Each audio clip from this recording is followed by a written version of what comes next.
Alors ce contexte électoral, effectivement, nous allons continuer d'en parler avec notre invité David Rigoulet-Rousse. Bonjour, car il semble avoir Non. un impact sur les tensions entre Israël et la Turquie ces dernières semaines. Je vous remercie beaucoup d'être avec nous. Vous êtes rédacteur en chef de la revue Orient Stratégique, chercheur spécialiste du Moyen-Orient et rattaché à l'Institut français d'analyse stratégique. Les tensions se précisent parce qu'en fait, il y a eu des frappes israéliennes au nord de la Syrie contre une base aérienne où des forces turques auraient été déployées, ce que dément Ankara. Alors, quelle est tout d'abord la réalité de la présence turque en Syrie, ce que dénonce Israël? Ce qui est avéré, c'est que la nouvelle gouvernance en place à Damas, celle du président Ahmed El-Shara, bénéficie d'un soutien très important de la Turquie. On l'a vu lors de la chute du régime de Bachar el-Assad, mais on l'a vu aussi dans la reprise en main des régions contrôlées par les Kurdes.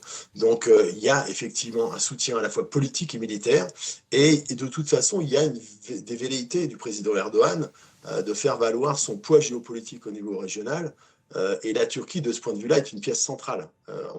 On se rappelle de la politique néo-ottomane qui avait été développée il y a plusieurs années. Ça rentre dans cette configuration. Et le président Erdogan veut montrer qu'il est un acteur central, bénéficiant du reste de bonnes relations avec le président Donald Trump. Et c'est là où ça devient compliqué, évidemment, parce qu'il y a la question d'Israël. Il se trouve que depuis la chute du régime Bachar el-Assad, il y a supposément un statu quo qui doit être effectivement accepté par le nouveau pouvoir à Damas, c'est-à-dire pas d'implantation militaire turque significative en Turquie. Et là a été posée la question effectivement de cette fameuse base Abu al-Dour, où Israël considérait, même si ça n'a pas été revendiqué, qu'il y avait le risque d'une implantation, d'une empreinte turque beaucoup plus forte que ne laissaient supposer les premiers éléments. Alors, on va parler effectivement hein, du rôle que peut jouer les États-Unis, de ces difficultés entre différentes alliances. On sait que les relations ont été bonnes entre la Turquie et Israël. Il y a eu une bascule, mais que l'on comprenne avant pourquoi une Syrie forte et stable est essentielle pour la Turquie. Il y a notamment la question kurde et puis la question des réfugiés aussi qu'il faut prendre en compte. Oui, elle l'est aussi pour les Américains. D'ailleurs, Tom Barak, qui est l'ambassadeur en Turquie, justement, et qui est l'envoyé spécial de Donald Trump dans la région, a dit que, vu ce qui s'est passé, nous étions à deux doigts d'un affrontement entre les deux pays.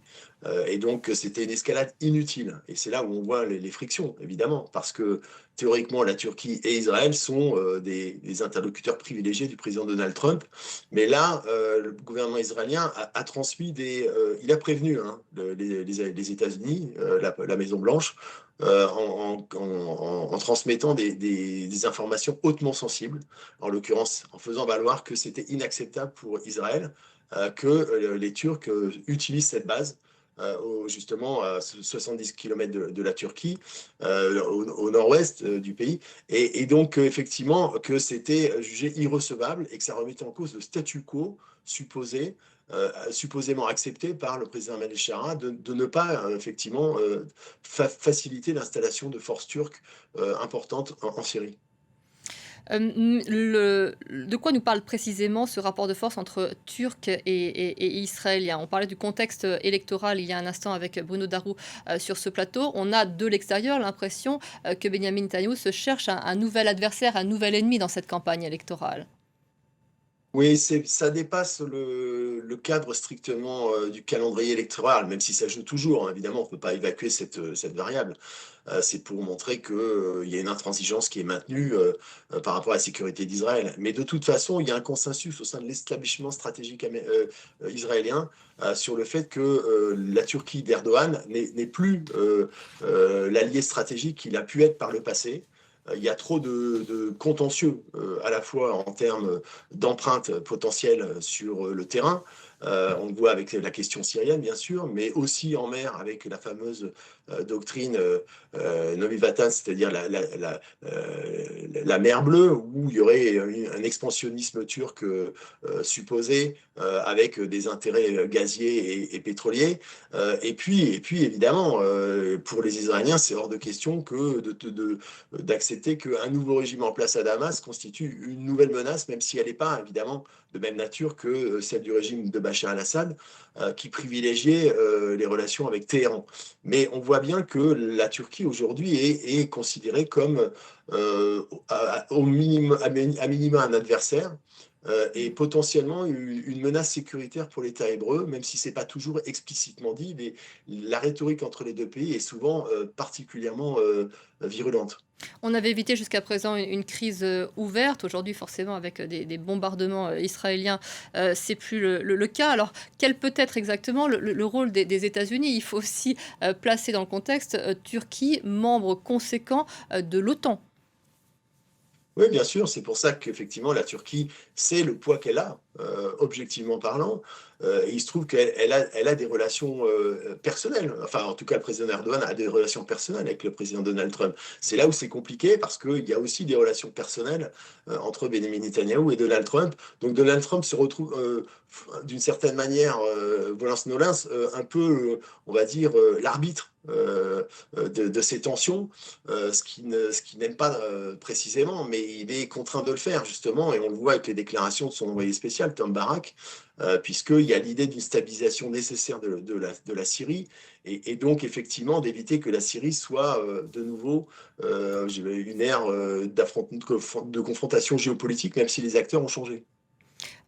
Concernant alors les acteurs ont changé, dans une campagne électorale tout de même, il y a un consensus concernant, la Turquie en Israël où là aussi, même au sein de l'opposition, on voit des divisions concernant ce dossier.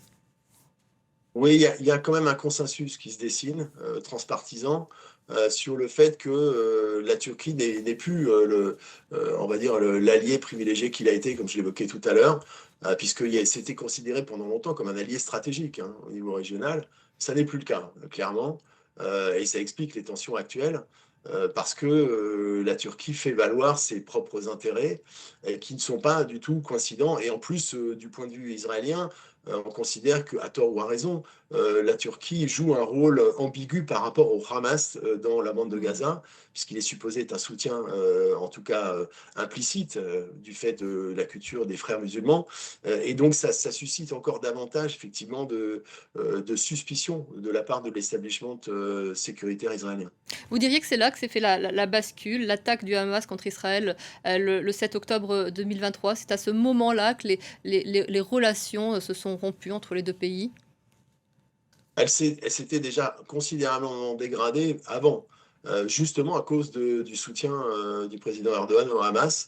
Mais effectivement, avec la tragédie du 7 octobre, du point de vue israélien, il n'est plus question d'accepter la moindre, en tout cas d'accepter que la Turquie se positionne comme un acteur privilégié, même si la Turquie a un poids sur le Hamas. Et donc, ce dont le président Donald Trump, d'ailleurs, est bien conscient. C'est pour ça qu'il a sollicité aussi la Turquie avec d'autres, comme le Qatar. Mais on retrouve l'axe, évidemment, turco-qatari, qui, du point de vue israélien, est considéré comme suspect aujourd'hui, plus que jamais.